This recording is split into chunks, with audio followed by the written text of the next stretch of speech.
वंदे मातरम। नमस्कार, जय श्री राम। अभी भारत के यशस्वी प्रधानमंत्री जापान रवाना हुए और जापान के बाद वे चीन के लिए भी निकल गए हैं।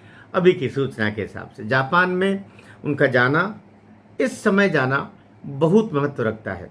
जापान याद रखने वाली बात है, दुनिया के इतिहास में परमाणु की जो विभीषिका है, उस विभीषिका के दर्द को झेलने वाला कोई सबसे बड़ा देश है, सबसे दुखी देश है, तो वो जापान है। हिरोशिमा नागासाकी, ये जो 1945 के आसपास इसका ध्वंस किया, और अमेरिका ने ये जो क्रूरता, नीचता, निम्नता, अमानवीयता का जो दुष्कर्म किया, पूरी दुनिया उसकी गवाह बनी।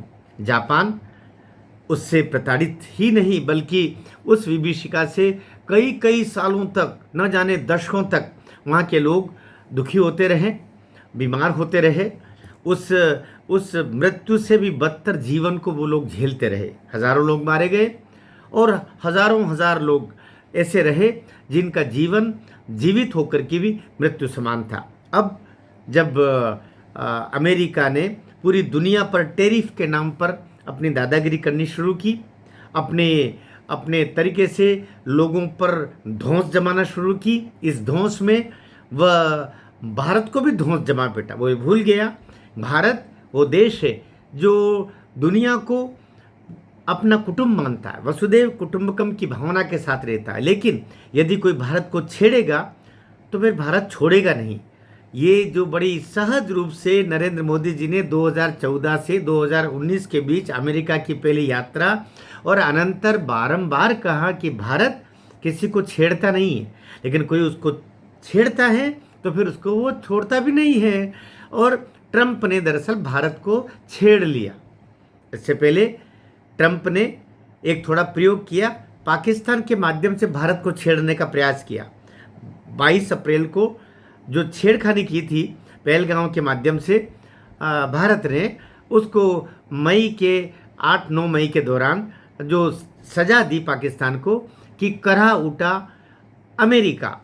सज़ा तो मिली उनके कर्मों की, उनके पापों की पाकिस्तान को, लेकिन क्यों करहा उठा अमेरिका? क्योंकि अमेरिका ही पीछे से उसे प्रश्रय दे रहा था। अमेरिका इस दुनिया में बुरे से बुरे कार्यों के लिए भी उसका डीप स्टेट और उसके बहुत सारे लोग हैं जो दुनिया में कहीं ये चाहते हैं कि और कोई आगे बढ़ना नहीं चाहिए। जो आगे बढ़ता है वे केवल अमेरिका की रजाबंदी पर एक सीमा तक ही आगे बढ़ सकते हैं, कोई आगे बढ़ नहीं पाएगा।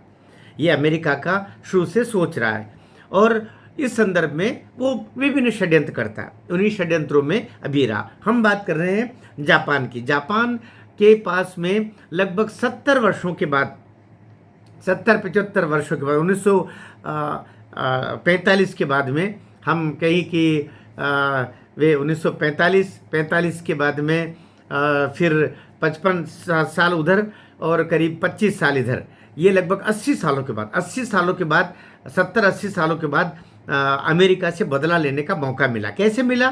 कि वह भारत के साथ मिल करके अब विभिन्न विकास योजनाओं को भी आगे बढ़ाएगा। आपको एक बात और बताना चाह रहा हूँ, आप में से शायद बहुत कम लोगों को ये पता होगा कि जापान में कोई यूएस मेड चीज़ मिलेगी नहीं।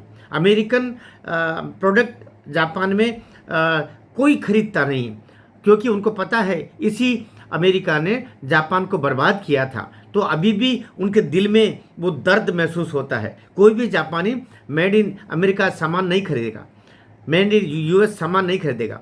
और अब अभी उनको ये अवसर मिला है, शुभ अवसर मिला है, सुअवसर मिला है कि वो अमेरिका को ज़रा मजा सखा सकते, क्योंकि भारत जैसे विश्व शक्ति अब उसके साथ खड़ी है। कहीं कहीं रूस भी खड़ा है, कहीं चीन भी खड़ा है।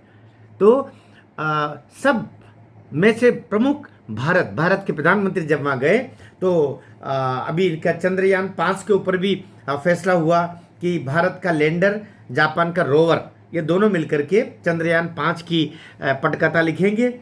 और इसमें इसरो लॉन्च वाहन का जिम्मा ऑर्बिटर लैंडर तैयार करेगा, सॉफ्ट लैंडिंग तकनीक व संचार, चंद्र सहतर प्रयोगशाला उपकरणों की डिजाइनिंग, ये तो करेगा इसरो अर्थात भारत। और जो जाक्सा जापान का है, वहाँ की ये जो इंस्टीट्यूशन है वो जाक्सा में रोवर, वैज्ञानिक उपकरण, नेविगेशन, मैपिंग, पेलोड, बैटरी व पावर सिस्टम, इसका काम होगा। तो चंद्रयान 5 के लिए जापान और भारत मिल करके इस काम को करेंगे, और जापान छोटा भाई, भारत बड़े भाई के रूप में इस कार्य को करेगा। यह अत्यंत सुखद बात है, और इससे ये होगा कि भारत तकनीकी रूप में कुछ जापान से कहीं अभी निश्चित रूप से हम कम हैं, तो वहाँ से तकनीकी हमको प्राप्त होगी, संसाधन हमारे उनको उपलब्ध करवाए जाएंगे। इससे भविष्य में अंतरिक्ष की संयोजना से लेकर के और बहुत सारे विकास के क्रम और टेक्नोलॉजी के दोनों देश मिलकर के आगे बढ़ेंगे। तो निश्चित रूप से जापान को तो फायदा होगा ही, लेकिन टेक्नोलॉजी को लेकर के जो अमेरिका इतराता है, तो ठीक बिल्कुल सही निशाने पर नरेंद्र मोदी वहाँ पहुँचे हैं, और वहाँ के प्रधानमंत्री, वहाँ के राष्ट्राध्यक्ष के साथ मिलकर के, और उन्होंने बहुत सारे समझौते किए हैं। निश्चित रूप से जापान इन दोनों बहुत खुश होगा भारत की निकटता पा करके, भारत के प्रधानमंत्री को अपने बीच में पा करके, कि अब वे कम से कम अमेरिका को 70-80 साल के बाद भी सही, लेकिन सही मज़ा चखाने में सफल होंगे। आपको ये वीडियो कैसा लगा? अच्छा लगा होगा तो मेरी आपसे प्रार्थना है कि आप शेयर वगैरह भी कीजिए, सब्सक्राइब भी कीजिएगा, और अधिक से अधिक लोगों तक ये जो सकारात्मक समाचार है ये पहुंचाने की कृपा करेंगे। मेरा ऐसा आग्रह है। भारत माता की जय।